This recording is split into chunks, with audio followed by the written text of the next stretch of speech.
Hello, my name is Michelle Christ. I'm an ambassador with Plexus Worldwide, and we have a team challenge going on. So, we have a quick book study that we're going to be doing over the next 7 days. And rather than get everybody the book, this is a really short but impactful book. So, I'm going to read it to you. If you guys want to get your own copy, absolutely. It's a story, so I thought, why not just share the story? The name of the book is Go for No by Richard Fenton and Andrea Waltz. So this is what it looks like, and I'm going to jump right in. Let's get this read. So the note from the authors.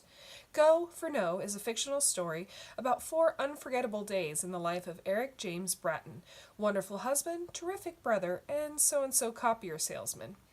It was inspired to a great degree by Richard's life experience. As Richard explains, as a kid, I typically had an array of dreams. I spent my early years dreaming of becoming a professional baseball player, author, and race car driver, just to mention a few.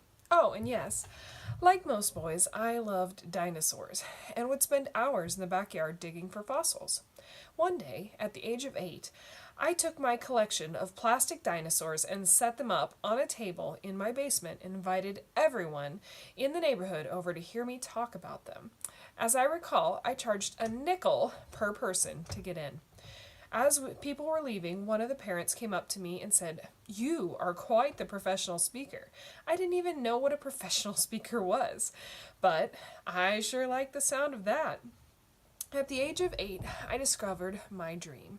Over the next 30 years, however, it would remain just that, a dream. I pushed the dream down and I pushed it away. I would fantasize about becoming a professional speaker from time to time, dabble in it, and flirt with it. Everything but actually do it. Was it the talent? No, I could hold the audience's attention. Was it the desire? No, there were things that there was nothing that I wanted more. Were there some external forces holding me back? I only wish I could blame it on someone else, but I can't. What was my problem? My problem was a simple one, and an all too common. I was afraid of failing. I was afraid of rejection. In early December of 1997, however, all that changed. I had just turned 40 and was doing I was doing some fairly serious review of where my life had taken me, where I had allowed it to take me, to be more accurate, when I remembered a conversation I had with a supervisor over 10 years earlier. It was as if the switch had been flipped and the light had suddenly flooded my world and everything became crystal clear. Several days later, I launched my career as a professional speaker, and within 1 year, I had written 2 books, produced 5 videos, and was speaking at conferences for some of the largest companies in America by simply doing what he had told me to do so long ago. I began to wonder, wouldn't it have been great if me from 10 years earlier, the me that had ignored this advice, could have had a conversation with the older, more enlightened me? That's when I got the idea for this book. So, if you could go into the future and talk with yourself, a smarter, bolder, less timid version of you, what would happen? Eric James Bratton is going to get that chance. It will change his life, and if you let it, it can change yours too. Richard Fenton and Andrea Waltz.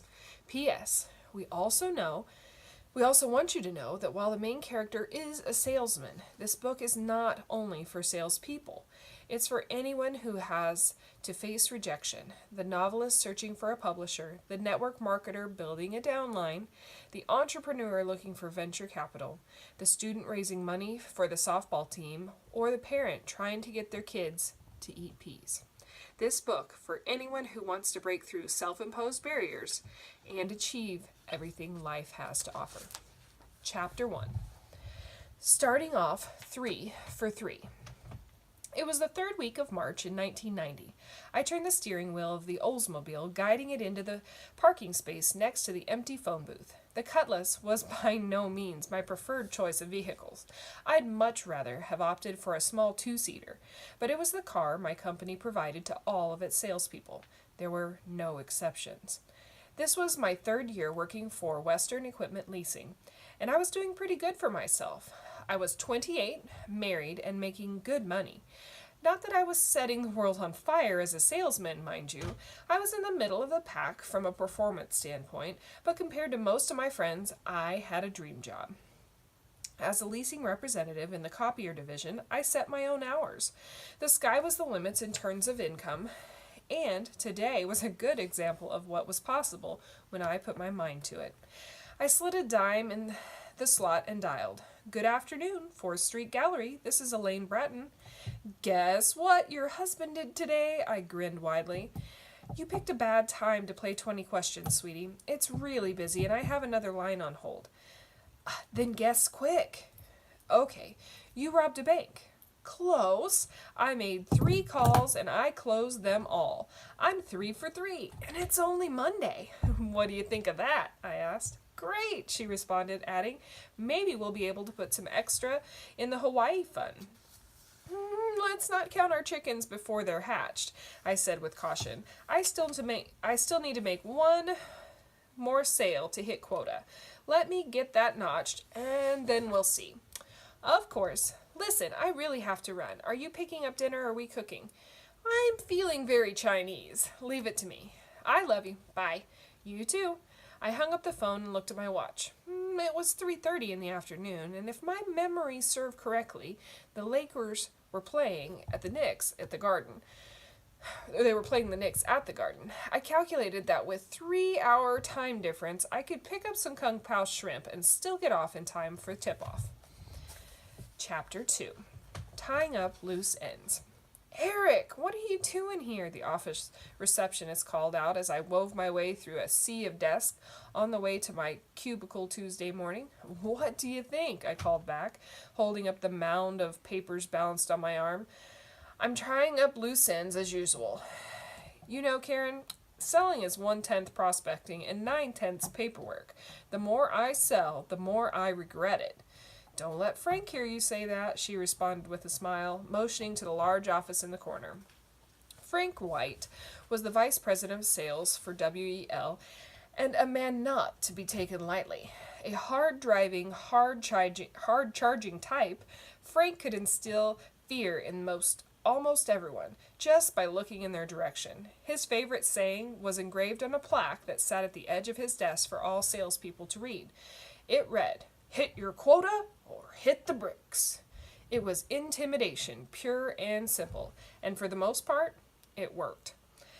I couldn't remember the last time I'd missed reaching a sales goal. There were other managers in the company who used carrots to motivate people to perform. Not Frank. Frank was all stick. The day wore on, and eventually the avalanche of paperwork on my desk began to look like a light snowfall.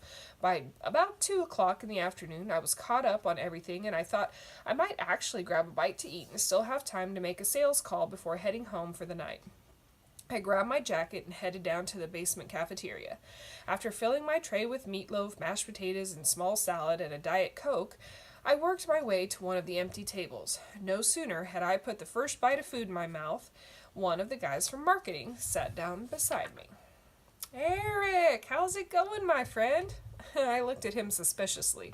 No one in sales was ever called friend unless there was an ulterior motive. "Fine," I said cautiously. "Tim McDonald, right?"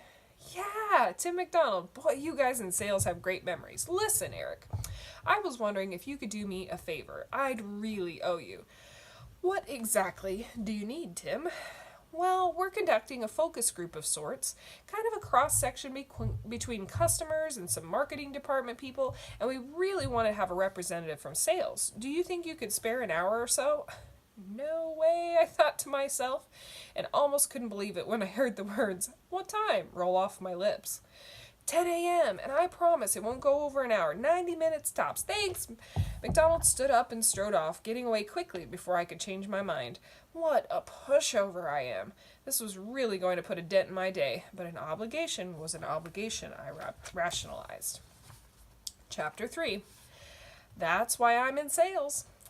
Tim's 10 a.m., 90-minute maximum focus group finally disbanded about 1:20 in the afternoon, and I vowed never to eat in the cafeteria again.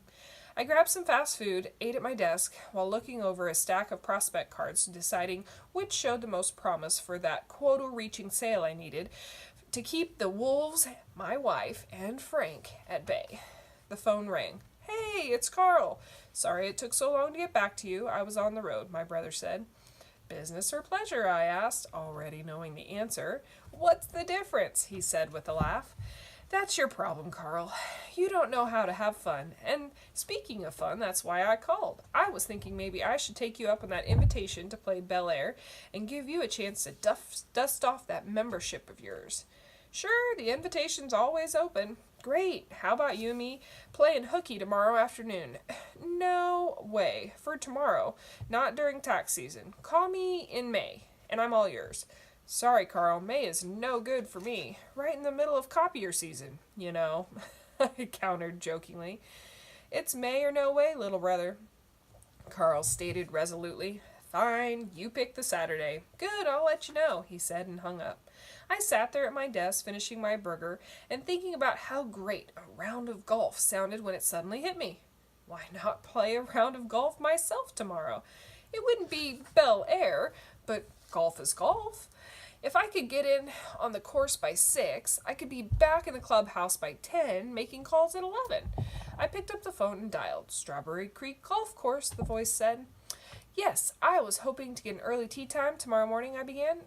Got nothing before 10:30, the voice replied. I was just about to say, "No thanks," to the voice when I remembered that I only needed one more sale to bring in the week. So if I were to tee off by 10:30, I'd still be able to make 2 calls between 3 o'clock and 5 o'clock. 10:30, I responded. After dinner that night, I went to the garage to load my clubs in the trunk when Elaine came through, garbage bags in hand. "You playing this weekend?" she asked. "Nope, tomorrow morning," I beamed. "Tomorrow? Boy, I wish I could take off in the middle of the week to play golf," she said playfully, pushing the lid down on the overflowing trash cans. "That's why I'm in sales, Laney. That's why I'm in sales. Well, Mr. Palmer, don't mind if you play golf, but you'd better—" "Don't worry," I said, cutting her off. "I've still got 2.5 days to hit quota. I never miss, do I?" "No, you never miss. You're a great salesman, Eric, but a lousy psychic. I was going to say you better not forget to take the cans to the curb before you leave. Tomorrow's trash day." Later that evening, lying in bed, I said to my wife, "I've decided not to take the garbage out tomorrow." "And why is that?" she said incredulously. "Because," I said with great fanfare, "garbage day isn't until Thursday." "Eric, my love, tomorrow is Thursday." "No, it's not. It's Wednesday." "Sorry, you've lost a day," she replied, returning to her Reader's Digest. Thursday? How could tomorrow be Thursday already? But she was right, of course. Monday was the day I'd made 3 sales. Tuesday I spent the day doing paperwork in the office, and today I got tied up in that stupid focus group. Tomorrow was indeed Thursday. My week was evaporating around me, and to add injury to insult, I was planning to play golf in the morning. Well, I thought I'll just have to play quick. That's all there is to it. With that, I closed my eyes and drifted off to a peaceful sleep with visions of birdies and eagles dancing in my head. Chapter 4. Strawberry Creek. I found myself standing at the 4th tee, a 172-yard par 3. I had played this hole 20 times and never birdied it, not even once. But today was going to be different.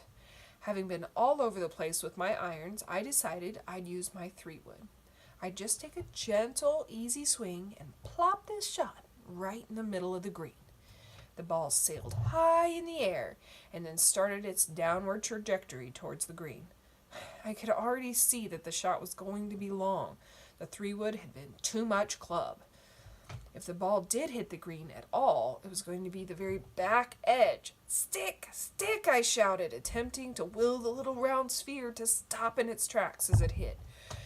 But it had other thoughts in mind. The green was very hard, the morning dew having burned off many hours earlier. And the ball skipped off and sailed down the steep slope and led directly towards Strawberry Creek, for which the course is aptly named. Suddenly, my birdie was looking like a bogey 4, and that was assuming I wasn't in the water. I stepped onto the stones that littered the bank of the creek and peered in. Yep, that was my Titleist all right. There would be no salvaging this hole, I thought as I turned to retrieve the ball scoop from my bag.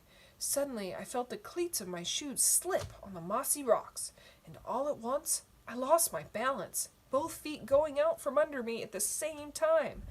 I remember thinking as I went backwards into the icy water how I hoped nobody was watching this display of clumsiness. Then, as I felt my head connect with a gigantic rock on the bottom of the creek with everything going black around me, how much I hoped that somebody was watching after all.